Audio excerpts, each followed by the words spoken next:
Bom dia, meus irmãos. A graça e a paz do Senhor Jesus estejam conosco nas nossas casas e na nossa igreja,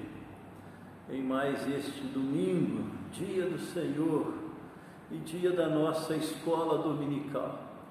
momento em que separamos para melhorarmos, aprofundarmos o conhecimento da sua palavra, a Bíblia Sagrada, no intuito de assim fortalecermos-nos espiritualmente, estarmos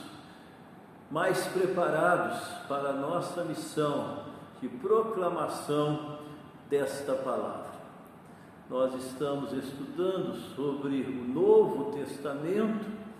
terminamos a respeito dos evangelhos, enfatizando várias etapas conforme o registro dos mesmos, e agora iniciamos o estudo do livro de Atos dos Apóstolos, e enfatizando hoje a presença da igreja em Jerusalém. Os capítulos 1 ao capítulo 8 nos apresenta este momento após ressurreição, ascensão de Jesus, os apóstolos e os discípulos de Jesus, dando continuidade à sua obra, início a um novo momento, através do alcance das nações, com a sua palavra de salvação e de vida eterna. Assim, o nosso objetivo hoje é estudarmos Atos dos Apóstolos e as epístolas paulinas, ou seja, as cartas que Paulo escreveu, que foram durante as suas viagens missionárias, conforme o registro neste livro de Atos, registrado pelo médico Lucas, que foi também quem registrou o Evangelho conforme o seu nome. E eu quero ler no capítulo 1, versículo 8, que é o versículo-chave, que resume bem todo este livro de Atos dos Apóstolos, quando Jesus nos diz: mas recebereis poder ao descer sobre vós o Espírito Santo, e sereis minhas testemunhas, tanto em Jerusalém, como em toda a Judéia e Samaria, e até aos confins da terra. Nós encontramos neste primeiro momento e neste registro de Atos 1:8, o curso, a sequência da expansão da igreja. Jerusalém, conforme a nossa lição hoje, dos capítulos 1 a 8, depois eles alcançam a Judéia, que era o estado onde ficava Jerusalém, e Samaria, que era o estado vizinho, os samaritanos, e até alcançarem toda a terra, os confins da terra. E nós, quando chegamos no último capítulo, já os encontramos em Roma, na Itália, alcançando, portanto, a Europa, ainda nos tempos do Novo Testamento. Então, capítulo 1 a 8 de Atos, esta primeira parte, encontramos o povo de Deus, a igreja, após a ascensão do Senhor Jesus Cristo em Jerusalém. E nos chama a atenção, até podemos combinar Atos 8:1, ou Atos 1:8 que lemos, com Atos 8:1, que faz aí um marco, uma divisão para uma etapa seguinte que estaremos estudando, domingo que vem, conforme nos diz Atos 8:1. Naquele dia levantou-se grande perseguição contra a igreja em Jerusalém, e todos, exceto os apóstolos, foram dispersos pelas regiões da Judéia e Samaria. Nós encontramos aí, portanto, esta perseguição que alcança os discípulos e todos se colocam numa situação de fuga de Jerusalém, assim atendendo à convocação do Senhor, que era para eles fazerem testemunhas, não apenas de Jerusalém, mas de toda a Judéia, Samaria e de todas as nações. Então, através desta perseguição interessante, Deus os obriga. Eles têm então que deixar a comodidade de Jerusalém para alcançarem outros povos, outras nações. É interessante uma história que contam a respeito das águias, que quando os seus filhotes chegam a uma certa fase e acomodados, seguros, tranquilos nos seus ninhos, nos altos, dos penhascos, a águia destrói o ninho e força-os a pularem, a soltarem para aprenderem, para desenvolverem o voo, dando-lhes a retaguarda necessária caso alguma dificuldade. E às vezes é assim, conforme nesta situação. Foi necessário esta perseguição para que eles entendessem que a ordem de Jesus era para serem testemunhas em todas as nações, em todos os povos, e é, portanto, a nossa missão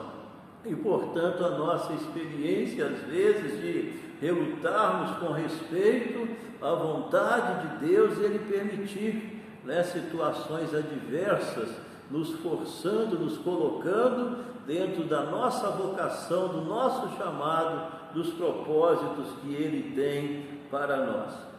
E nesses capítulos 1 a 8, nós podemos destacar alguns aspectos da igreja cristã ali na capital de Israel, na cidade de Jerusalém. Podemos enfatizar primeiramente os apóstolos, que quer dizer aqueles que são enviados. E é interessante porque um dos acontecimentos foi a escolha de um apóstolo para substituir a Judas. E nos diz o capítulo 1, versículos 21 e 22. É necessário, pois, que dos homens que nos acompanharam todo o tempo que o Senhor Jesus andou entre nós, começando no batismo de João, até o dia em que dentre nós foi levado às alturas, um destes se torne testemunha conosco da sua ressurreição. E assim entendemos a exclusividade dos apóstolos da época de Jesus, porque tinham que ser aqueles que participaram desde o seu batismo através de João Batista até a sua ascensão, e assim nós os encontramos na função principal de anunciar a ressurreição do Senhor Jesus Cristo, porque eles foram testemunhas disso. Nos diz o capítulo 1, versículo 3, a estes também, ou seja, aos discípulos, depois de ter padecido, se apresentou Jesus vivo, com muitas provas incontestáveis, aparecendo-lhes durante 40 dias e falando das coisas concernentes ao reino de Deus. E isso é igreja, meus queridos. É esta posição de confiança, de proclamação da vitória sobre a morte em Cristo Jesus. E assim nós encontramos os apóstolos da igreja nesta proclamação determinada da ressurreição de Jesus. a sua divindade, alcançando a vitória sobre a morte e assim dando-nos a condição de salvação através da sua morte e ressurreição. Também nós sabemos, conforme o capítulo 2, na festa judaica do Pentecoste, conforme a promessa de Jesus da descida do Espírito Santo, que se inaugura ali esse novo momento da igreja, conforme os propósitos do Senhor, e nós vemos após esse acontecimento extraordinário, onde pessoas de várias nações, de várias raças, povos ali em Jerusalém foram alcançadas pelo Evangelho, pela Palavra de Deus, e após esse acontecimento nós encontramos Pedro pregando esta mensagem, onde mais de 3.000 pessoas se converteram e foram batizadas.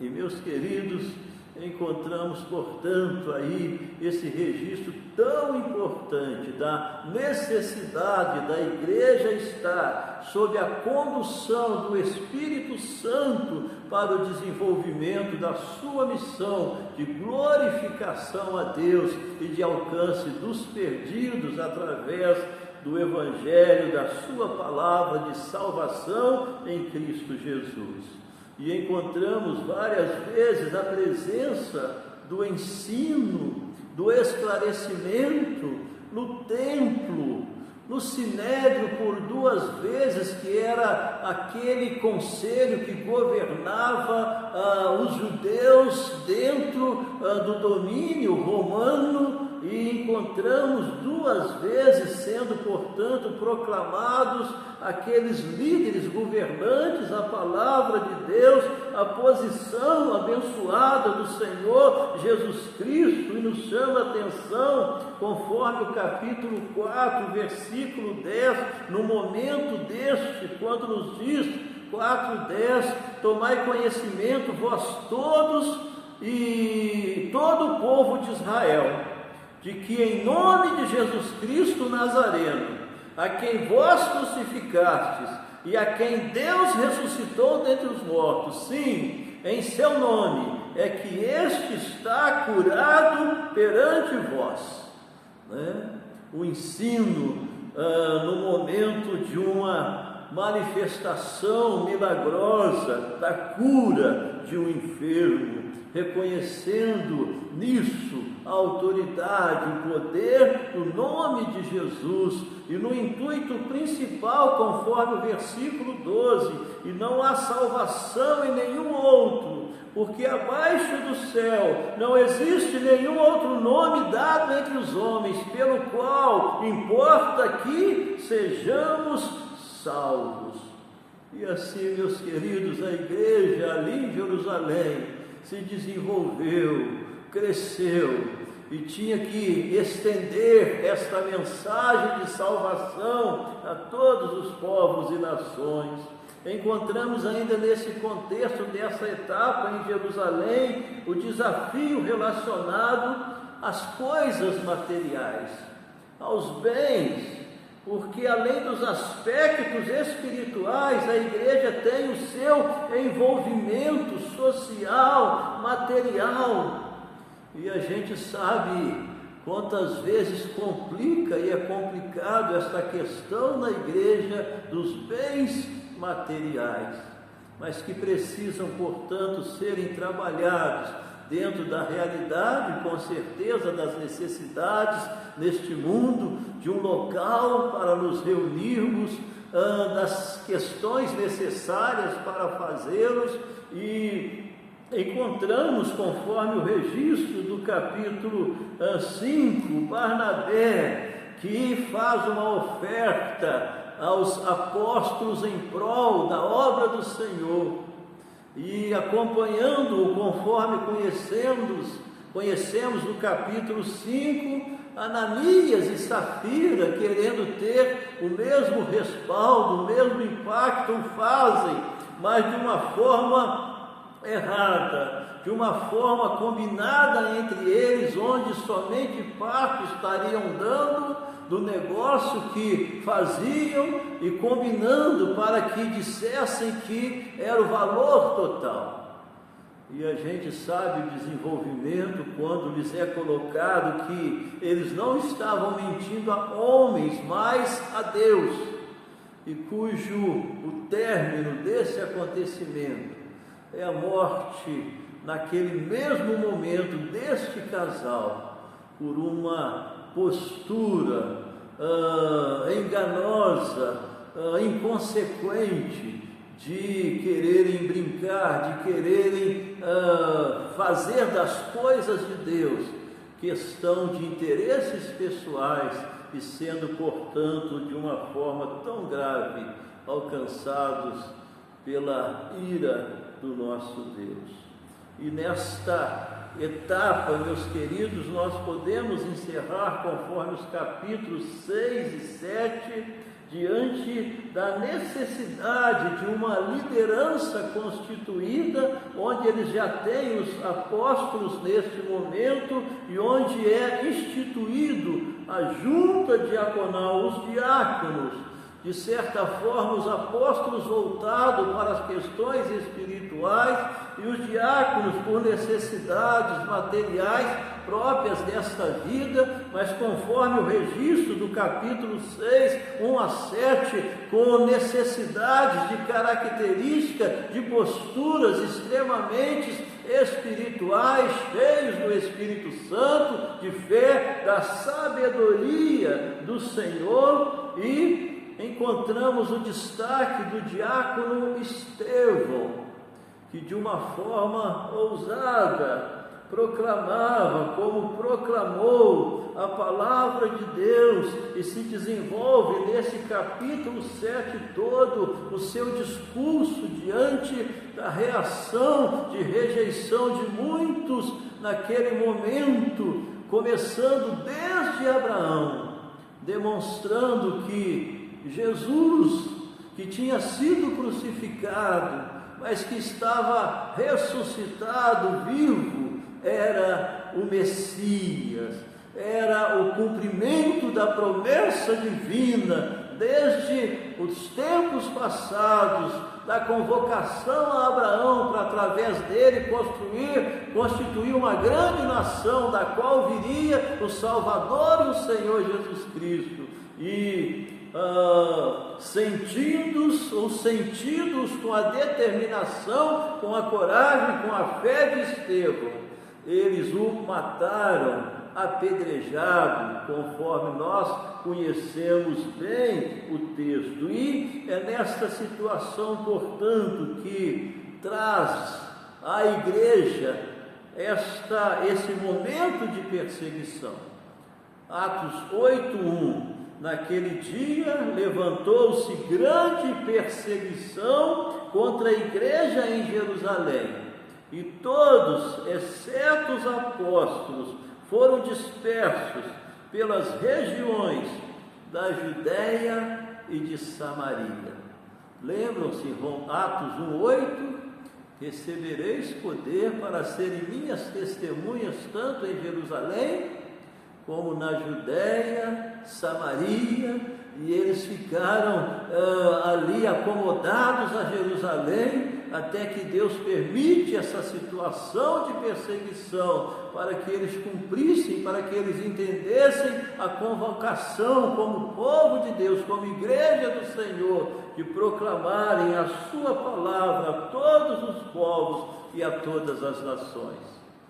E com certeza, meus queridos, este livro de Atos, que nos fala do início da igreja, onde precisamos estar relembrando, revivendo, buscando uma igreja cheia do Espírito Santo, para estarmos determinados na proclamação, conforme Atos 4:12, e não há salvação em nenhum outro, porque abaixo do céu não existe nenhum outro nome dado entre os homens, pelo qual importa que sejamos salvos.